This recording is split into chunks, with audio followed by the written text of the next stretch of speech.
Hi booktube, Aaron here. I hope you're doing okay. Today I've got a bit of a book haul for you, a rather classy book haul. Lots of, I don't know, fairly big, austere writers, but it's all stuff that I'm quite excited about.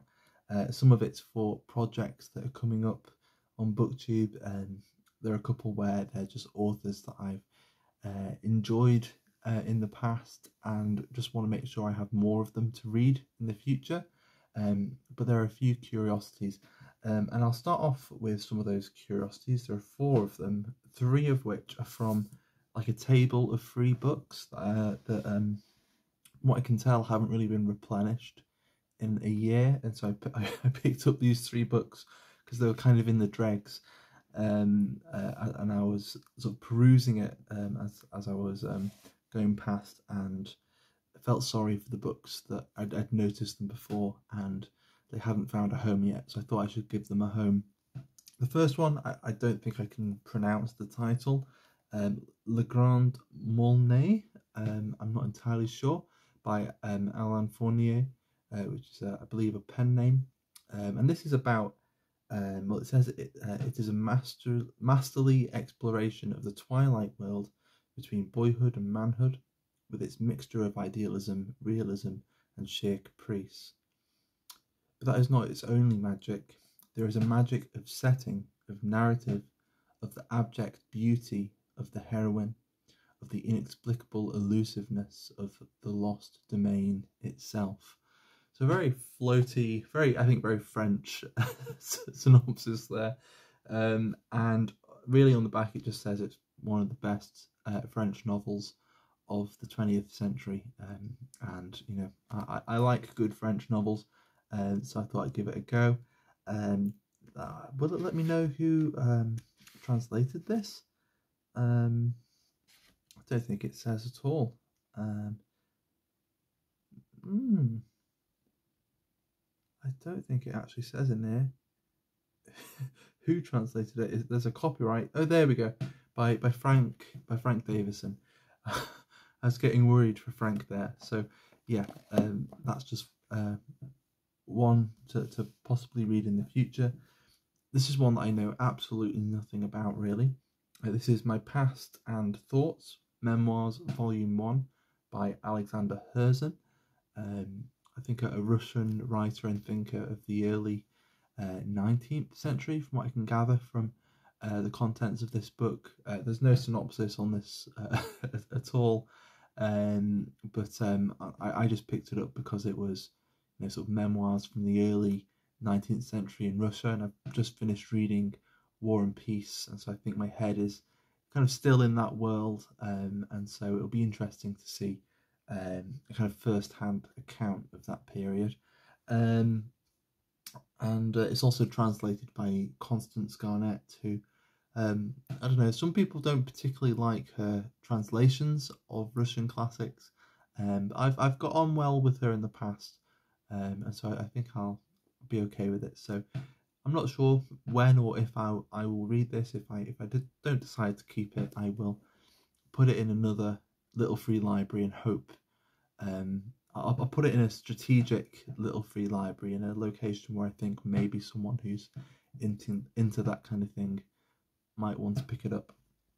The next book is translated from the Welsh, which is pretty cool, by Mena Gali. I don't read nearly enough Welsh fiction. For someone who grew up in Wales, really I should stretch my Welsh skills and actually read books in Welsh, but this will have to do for now.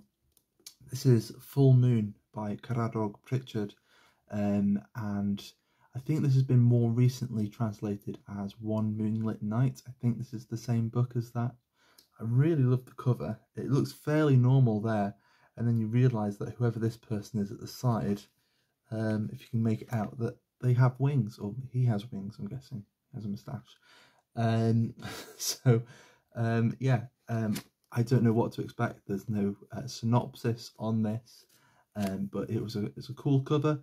I've kind of seen it floating around, and it's set in Bethesda in North Wales, which is really not very far away from where I grew up. So I think I will be familiar with the sort of landscape and the sort of atmosphere of the book. And then this is one that I bought. It's one I've been meaning to buy for quite a while.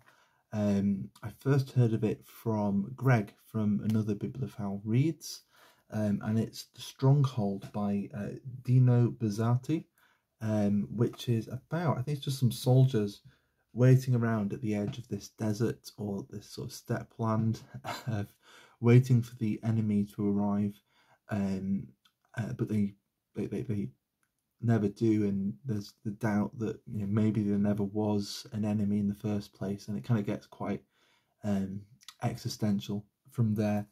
But it just sounds really good and really atmospheric. This is translated by let's have a look, by Lawrence Venuti. So yeah, this is one I'd quite like to get to. Maybe I'll read this. I don't know, for me it seems like a summer holiday book for me. Maybe I'm not reading the right kind of summer holiday books. The next one, this is a book I picked up for a project. So later this year, around I think May, I've been asked to be a VIP, a special guest for Classics and Company.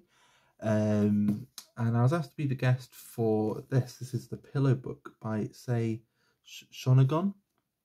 And this is just one I've been curious about and I've heard about, so yeah, I was quite keen to give it a go, and it'll be fun to chat about it as well with the Classics and Company group, which is a great event that Anne Novella and Micah Cummins have put together, and it's a year-long event where you have 6 weeks to read you know, a classic book. And they all always have really good choices. So yeah, I'll try to link the Classics and Company channel, because they've made a channel for it now, just so that you can check it out if you haven't heard of it yet. The next few books are all Tolstoy. As I said, I've recently finished War and Peace.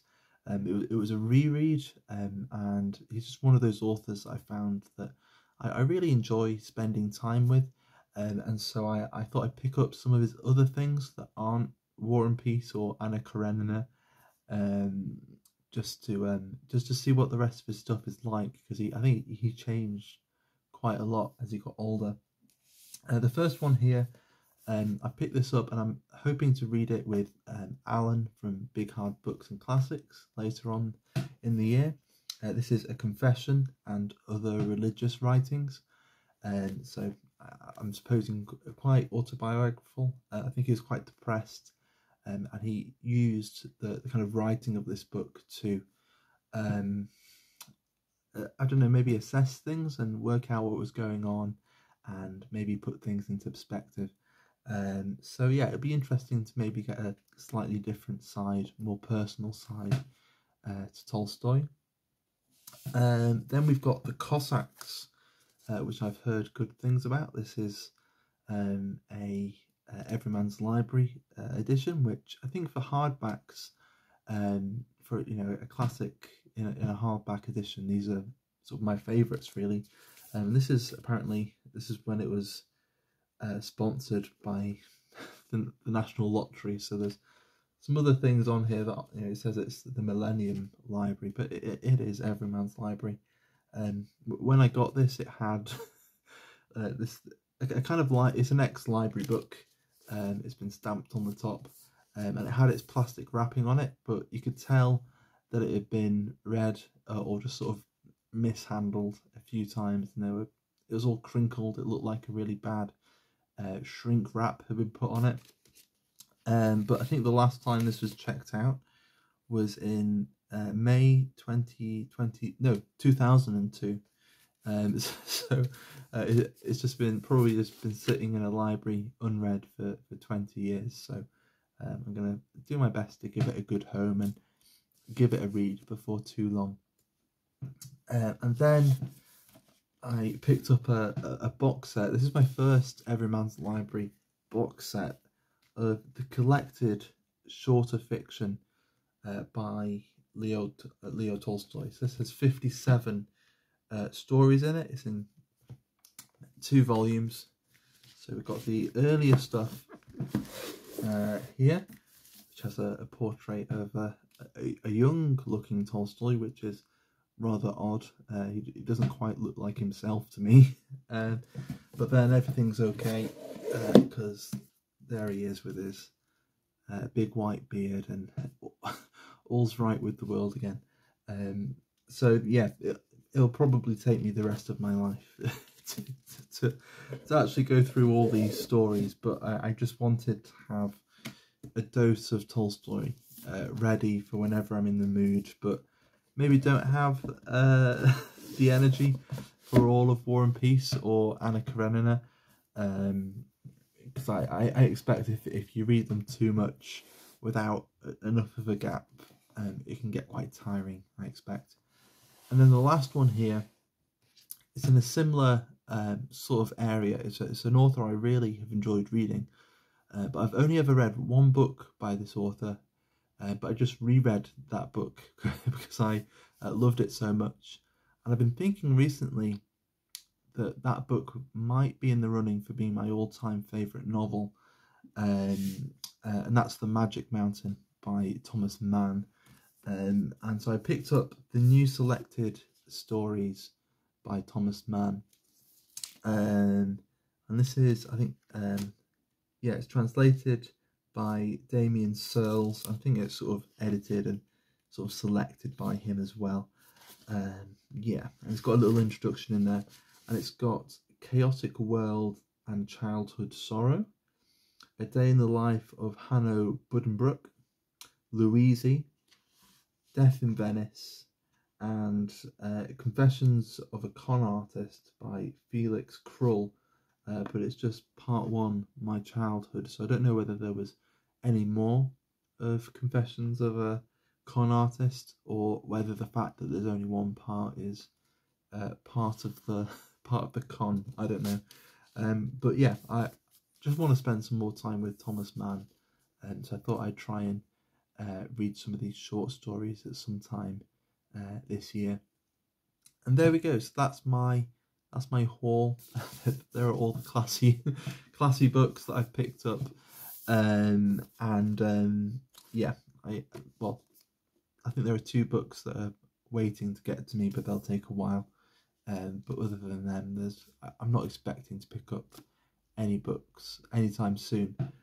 So we've got Thomas Mann, new selected stories.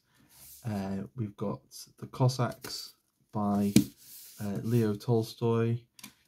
We've got Leo Tolstoy's collected shorter fiction. I'll put that on the bottom. I think that seems like a nice sturdy thing to have at the bottom. We've got Leo Tolstoy's A Confession and Other Religious Writings. We've got Shay Shonagon's The Pillow Book, which I think will just be a lovely look into, I think, medieval Japan. Then we've got The Stronghold by Dino Buzzati, or Buzzati. We've got Full Moon by Kradog Pritchard. We've got Alexander Herzen's My Past and Thoughts. And then that French book that I can't pronounce by Alain Fournier. And there we go. So that's it. So thank you very much for watching. I hope that was interesting. If you've encountered any of these books or stories before, just let me know.